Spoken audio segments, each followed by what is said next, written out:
Trump का अड़ियल रुख अब भी जारी। पूर्व सुरक्षा अफसर ने जताई चिंता। खुफिया सूचनाएं सार्वजनिक कर सकते हैं ट्रंप। खुफिया सूचनाओं को बेच भी सकते हैं ट्रंप।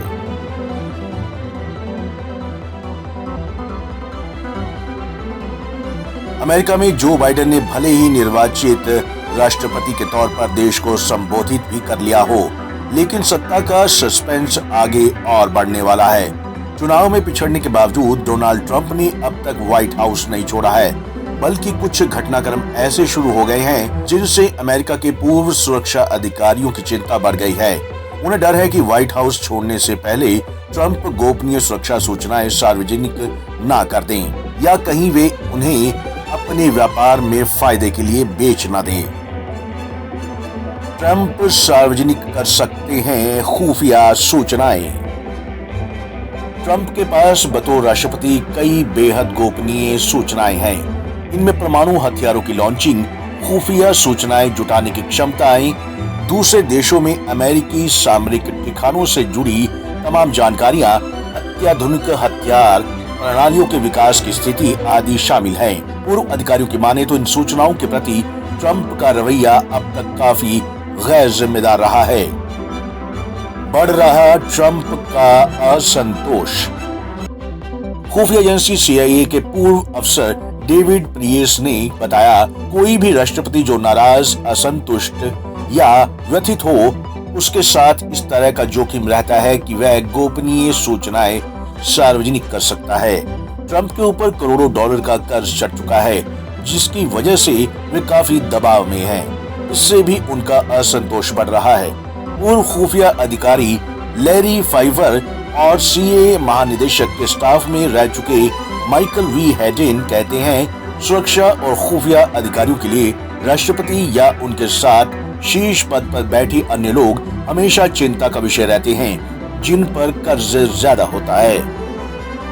चुनाव हारने के बाद भी ट्रंप की व्यस्तता बढ़ी। इसके अलावा सिलसिलेवार घटनाएं भी हैं जो चिंताजनक संकेत दे रही हैं, जैसे कि आम मान्यता है कि चुनाव हारने के बाद व्हाइट हाउस में बैठे राष्ट्रपति की व्यस्तता स्वाभाविक तौर पर कम हो जाती है, लेकिन ट्रंप पहले से अधिक व्यस्त हैं। वे व्हाइट हाउस छोड़ने को राजी नहीं हैं, बल्कि उन्होंने एक सप्ताह में अमेरिकी सैन्य मुख्यालय पेंटागन से कई बड़े अफसरों को हटाकर उनकी जगह वफादारों को बिठाया है। यहाँ तक कि रक्षा मंत्री को भी बदल दिया है। इस तरह से प्रशासन पर अपनी पकड़ मजबूत कर रहे हैं। शुरू होगा सत्ता का नया संघर्ष। वे व्हाइट हाउस से बाहर कहीं किसी कार्य में या सैर सपाटे के लिए भी नहीं निकले हैं। दूसरी तरफ उनकी टीम धन जुटाने के लिए अभियान में लगी है। संकेत साफ है कि आने वाले दिनों में सत्ता का एक नया संघर्ष शुरू होगा। इस बीच ट्रंप को पेंसिल्वेनिया से एक झटका भी लगा है। वहां डाक विभाग के कर्मचारी हॉपकिंस ने स्वीकार किया है कि उसने मेल इन वोट यानी ईमेल के जरिए डाले गए वोट के बारे में मनगढ़ंत आरोप लगाए थे। हॉपकिंस ने इससे पहले शपथ पत्र देकर मेल इन वोटिंग में अनियमितताओं का आरोप लगाया था। ट्रंप और उनकी टीम ने राष्ट्रपति चुनाव के दौरान इसे बड़ा मुद्दा बनाया था।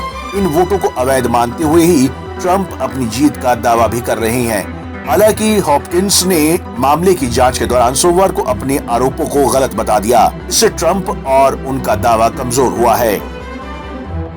ट्रंप के खिलाफ हो सकती है कानूनी कार्रवाई।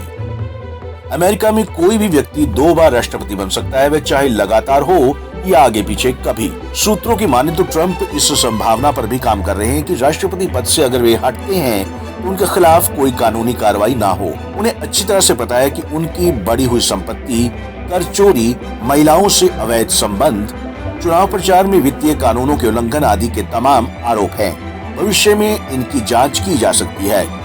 राष्ट्रपति पद से हटने के बाद वे संवैधानिक रूप से मिला कानूनी संरक्षण भी हो चुके हैं। ऐसे में खुद को बचाने के लिए भी उन्हें पैसों की जरूरत पड़ सकती है, इसलिए उनसे जुड़ी आशंकाएं पूरी तरह निराधार भी मानी जा रही हैं।